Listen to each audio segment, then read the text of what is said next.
Assalamualaikum warahmatullahi wabarakatuh. Nama saya Muhammad Yasin Aidit bin Muhammad Yusof. Nombor matric C21A2323. Hari ini saya akan membentangkan perjalanan saya semasa melakukan ekskavasi bagi subjek arkeologi SCM 1033. Di dalam pembentangan ini saya akan menceritakan pengenalan ataupun latar belakang tentang ekskavasi, proses sebelum, semasa dan selepas ekskavasi, isu yang timbul semasa ekskavasi,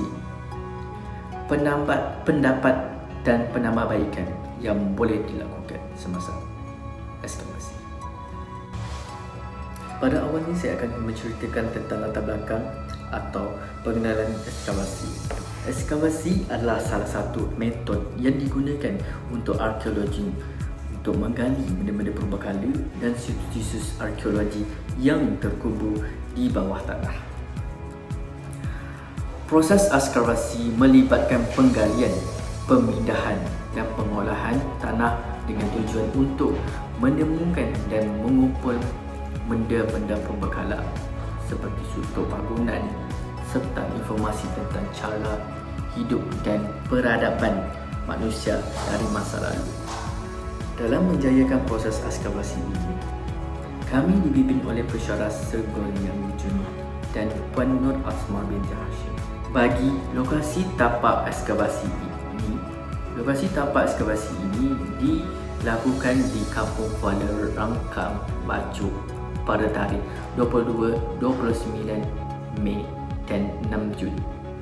Ekskavasi ini dilakukan dengan menggunakan alat-alat seperti cutter line, berus cat, ice pick, batang kayu, penyapu, scraper, penyodok, pungkis, sarung tangan, kain, water lever, pita pengukur, pengayak, kompas, penunjuk arah dan lain-lain.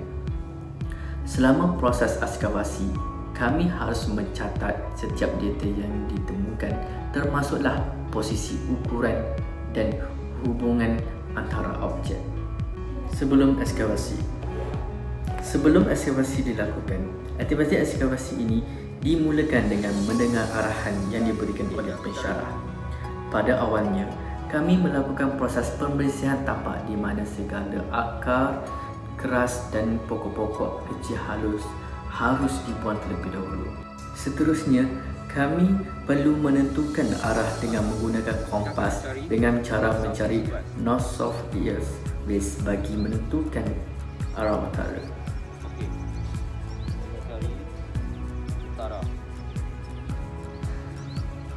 Seterusnya, kami harus mengukur 5 meter dari dinding monumen ke arah utara dengan menggunakan pita pengukur bagi menentukan jarak. Kemudian diikuti dengan cutter line sebagai penanda arah. Kami menggunakan batang penyapu yang telah dipotong kecil sebagai penanda. Seterusnya kita beralih kepada proses semasa melakukan ekskavasi.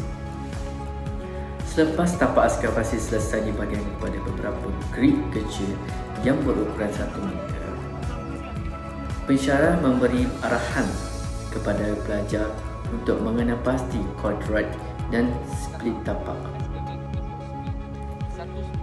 Setiap tapak dibahagikan kepada 4 bahagian, iaitu kodrat utara, timur, selatan dan barat.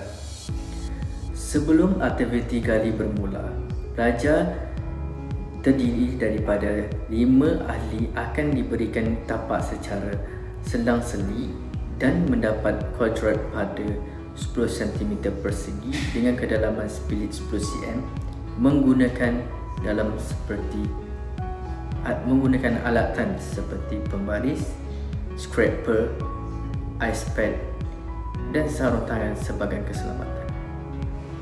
Lebihan tanah yang dikorek akan ditapis menggunakan pungkis untuk menyemak kejutan benda asing.